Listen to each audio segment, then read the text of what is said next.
Hi my friends, and welcome to another exciting tutorial. Today we are going to learn how to create this beautiful chip bag mockup from scratch inside of Blender. It's going to be very beginner friendly, it's going to be exciting, and it's going to be fun. We are going to learn a lot of cool tips and tricks along the way. Without much talk, let's jump right into it and get started.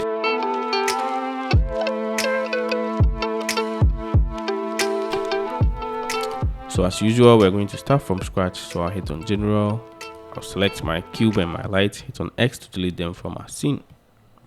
So we are going to use a plane for this.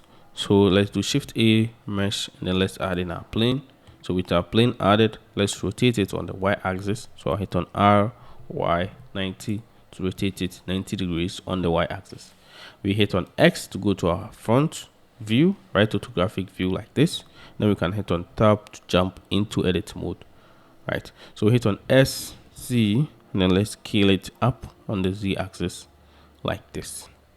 So we have something like this. So once we get here, next let's add in subdivision surface to create a dense mesh, since we are going to use our color simulation to create the chip bag.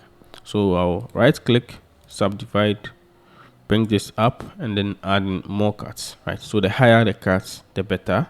But then bear in mind that the higher the cut, the more resource it will take, the more resource your PC will take. So I'm going to increase the number of cuts to 35. I think 35 will work for what we want to create. So once we increase the number of cuts, we have something like this, right? Nice and beautiful. So next, let's add in some thickness inside that we can add in our color simulation to inflate it. Let's hit on A to select everything, and then we can hit on E for extrude, and then extrude it back a little bit like this, so that we have some thickness here like this. Once we do that, let's hit on A to select everything, and then let's calculate the normals to make sure everything is facing and looking the way it's supposed to. So let's hit on Shift N, then calculate normals. Now we can jump out of edit mode and then start doing the fun stuff. Next is pretty straightforward. Let's add in our color simulation, and then the fun stuff begins. So let's go to our physics, color simulation. We are not going to mess with any of these settings. Let's scroll down till we see pressure. All right, so let's hit on pressure. This is what we are going to use to inflate our object. Now let's set the number of pressure to 2. Obviously, the higher you go, the more pressure you add to your object. So I'll set it to 2, and then let's hit on play to see what we have. So once I hit on play, you can see our color simulation is working, the pressure is working, but then our object is falling into space, right? So that's something we don't want. We want our object to remain in one place. So to do that, we have to go to our field weight and then remove gravity from what is affecting our object, right? So let's set our gravity to 0, and then let's hit on play once again, and then this is what we have. Nice and beautiful, right? So basically this is it. But then we can add in more details and then more realism to make it look like an actual chip bag that you see inside your shop or supermarket. So let's go back once again, and then first we want to add in some pins at the top and then the bottom part, so that the top and the bottom part is not affected by our color simulation.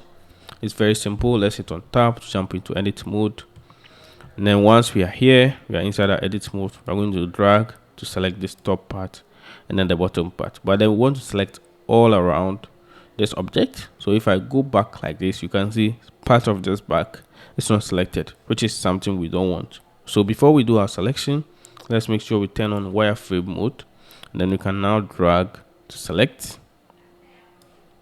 and you can see everything, both the front and then the back is selected. Then we can do the same thing at the bottom. So I'll hold Shift, drag to select the bottom part, and then let's confirm to see both the front and back is selected, right? So once we have these two selections, we can go to our data properties, and then hit on plus to add in a new vertex group. Then we can hit on assign to assign our selection to this vertex group. So Blender will save this selection, and then we can reference it later in our physics or some other places inside Blender, right? So once we do our selection, we can rename this to pin just to easily remember. So we set it to pins, right? To make sure this works, we can deselect and then hit on select once again, and then you can see our selection is saved nicely for us. So once we do that, we can tab out of edit mode, go back to our solid shading, and then we can go to our physics properties, scroll our mouse wheel down till we find shape. So this shape here, we go to shape group, and then we select our pins that we just created. Now let's hit on play to see whether what happens, right? So once we set our pins, we can hit on play, and then this is what happens, right? So if everything is working as it's supposed to, but then the inflation is a little bit small, right? So to increase our inflation, we have to play with our shrinking factor, right? So the lower the shrinking factor, the more inflation we will get. So let's go back. Now let's decrease the shrinking factor to something like this. Now let's hit on play to see what we have, right? So you can see how inflated this looks. If this is a look you're looking for, well, that's fine. But then you will have a little problem with here. So let's play with the shrinking factor a little bit more. So I'll go back, and then I'll set it to somewhere around 50 thereabouts. Yeah, somewhere around 50. And then let's hit on play once again, and then this is what we have, right? So I think this looks fine. You can increase it obviously per the shrinking you want, but this looks fine for me, right? So now let's take this even a step further. Once we have this, we can now add in our subdivision surface to smoothen everything up, to make everything look nice. So let's go to our modifiers tab, add modifier, generate subdivision surface. You can set the levels to 2 or higher, but in the viewport let's just set it to 2, and then in render we can set it to 4 just to smoothen our final render up. So now we have this nice looking chip back. Next, let's add in our label, and then we can see how beautiful our chip back is looking, right? So to add in our label, we first have to go to our UV editing tab to UV unwrap this object, right?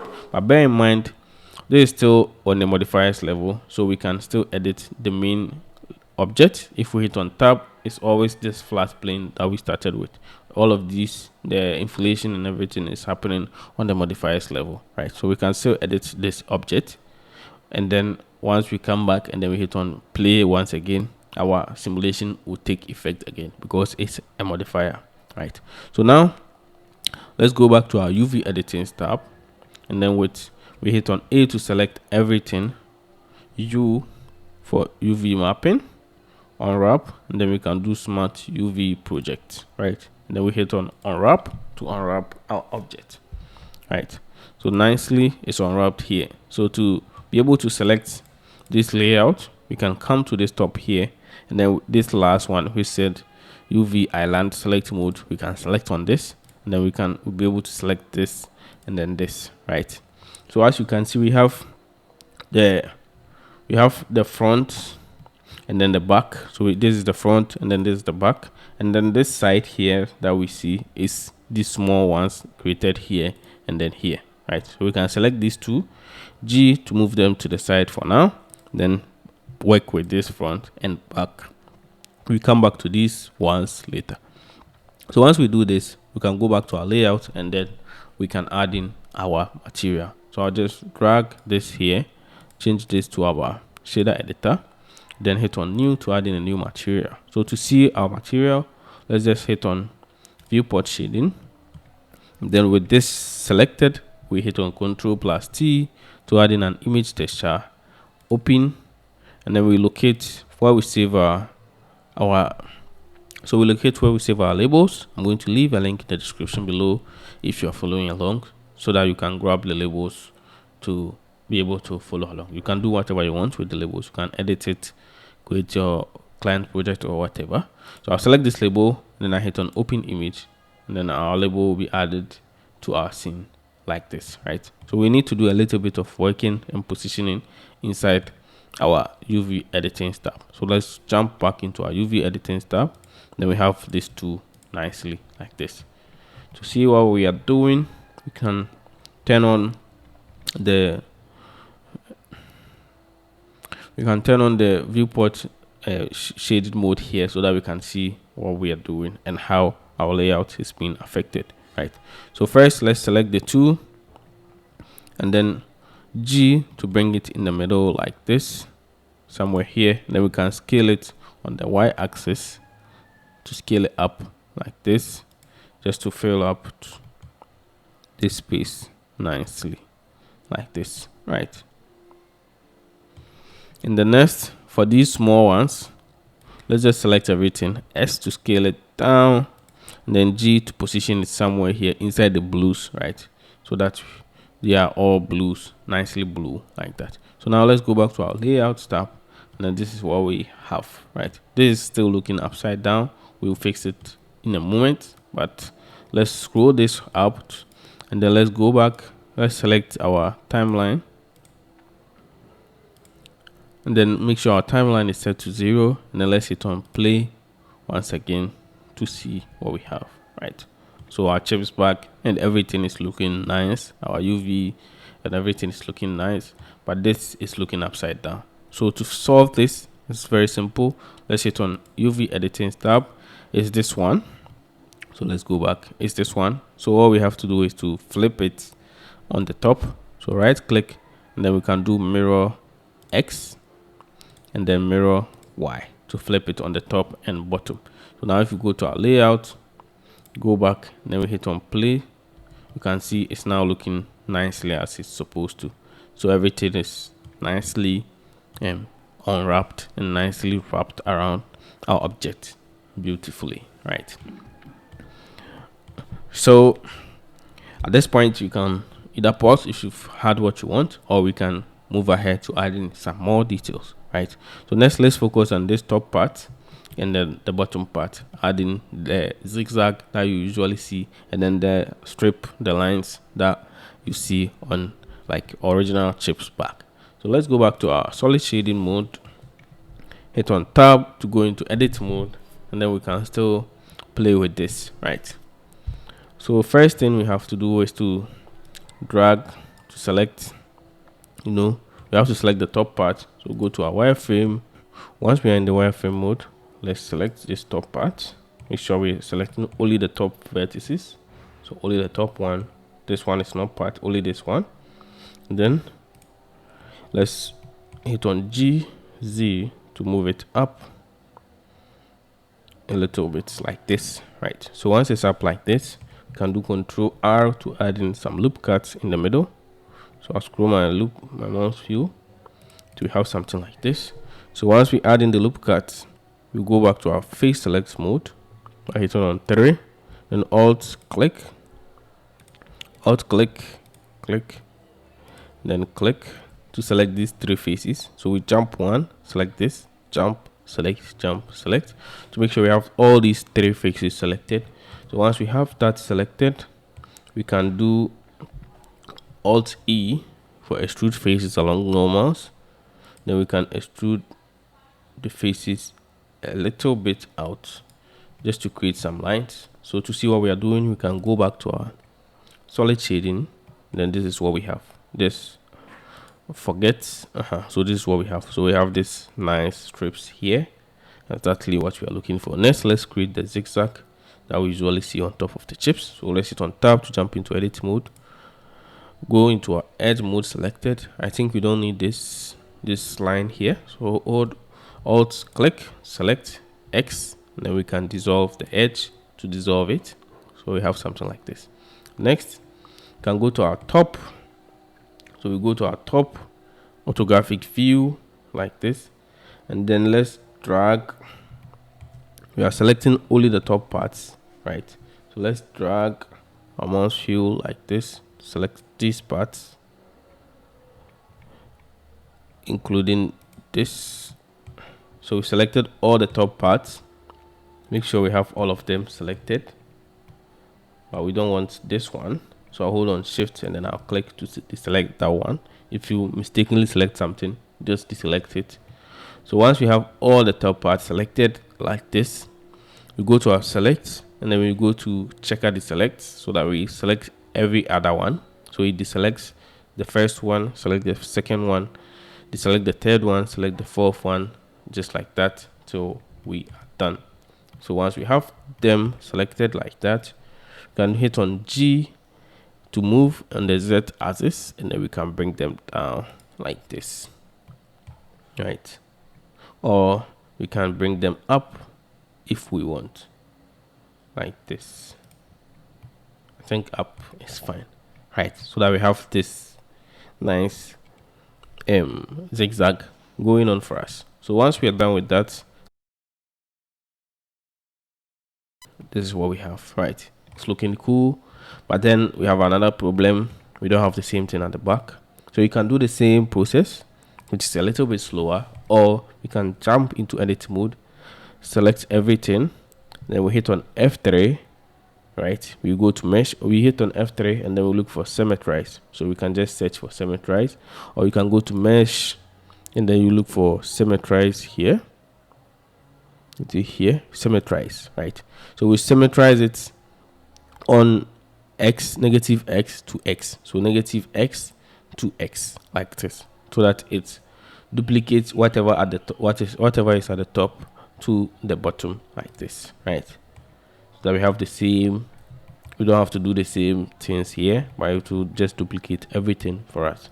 So now let's jump into object mode, and then let's hit on play to see what we have. So once we hit on play, you can see our objects, everything is looking nicely. We have the same detail at the top and then at the bottom. Now let's go to our look dev mode to check our label, whether it's also looking correctly. So let's hit on look dev mode, and then you can see it also symmetrized our label. So we have like a mirrored version of our label both at the top and then at the bottom. Then we have the same thing here as well. So let's see how we can fix this one as well. So let's go back to our UV editing tab, and then let's select everything, and then we can unwrap and then smart UV unwrap to UV unwrap it once again. So now it's UV unwrapped once again. Then we have these objects, so we can select all of them, then hit on G to move them in place like this, S to scale them down, then position them somewhere here, right? So we are going to focus on these two ones. They are the main ones. So hit on G, then bring them right at the middle, and then S to scale it on the X axis like this. Then we can do G to position them nicely in place like this, then G to position them in place like this, right? So once we have this, this is what we are looking. It's looking nice and beautiful once again, I think. So let's go back to our layout, and then let's go back, hit on play to see what we have, right? So this side is still flipped, so the same drill. Let's go to UV editing, A to select everything, then select this, right click, mirror X, and then mirror Y, right? Just to flip everything, and then back to our layout, back, and then hit on play. Then it's looking nice, and this side is looking nice as well. So these whites that we see is caused by this. So let me just it's caused by this small UV that we see here.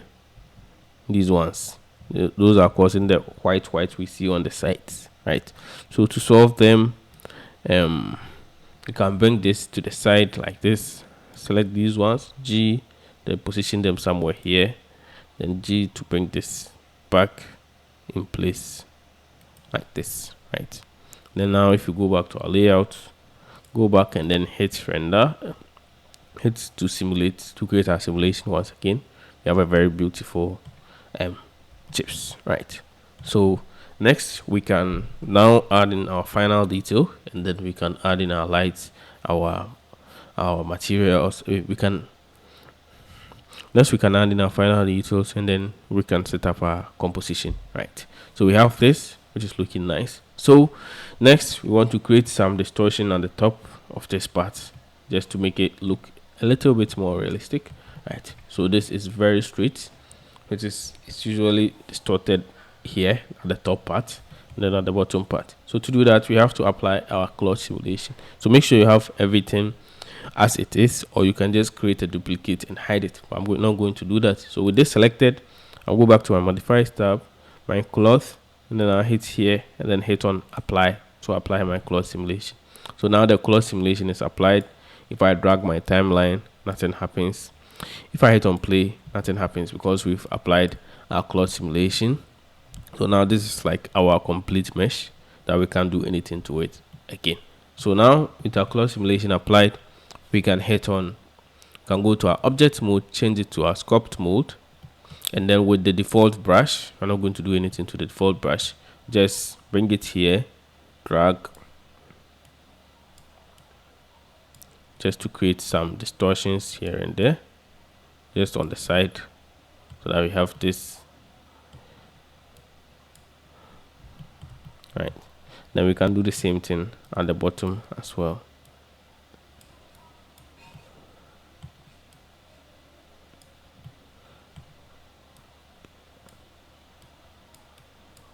Like that, so that we create these lines distortions to make everything look realistic. I think this is a little bit too much on this side.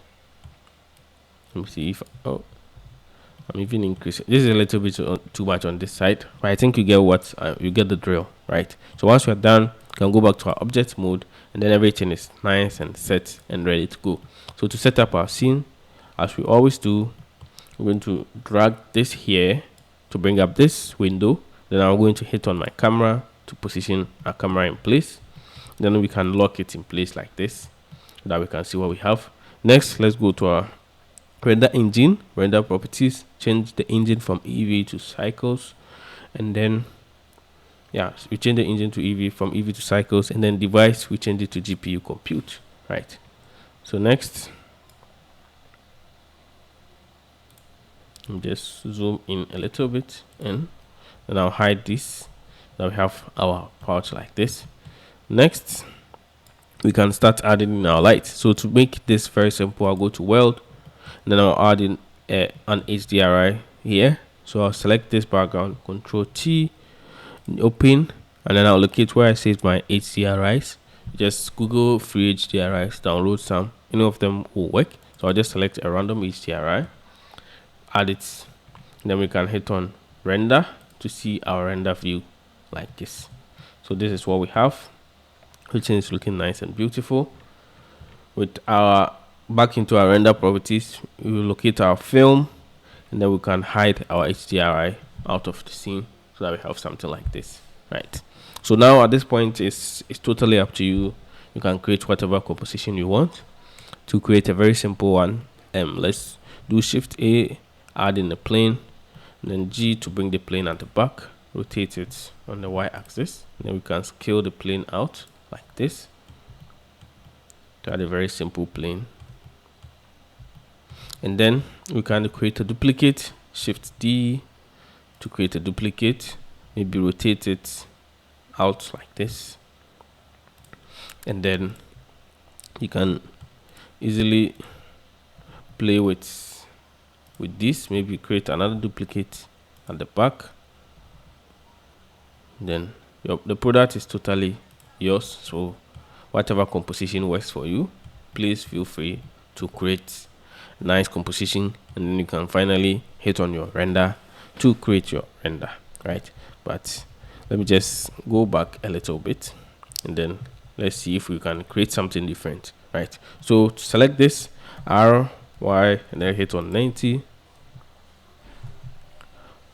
RY 90 minus 90 to put it flat like this. And then let's select our plane, Y 90, then let's put our plane flat as well. Let's select this, make sure it's not clipping inside our plane, G, bring it up to something like this, so it's barely clipping inside our plane, right? So I want to do like all of the chips are lying down.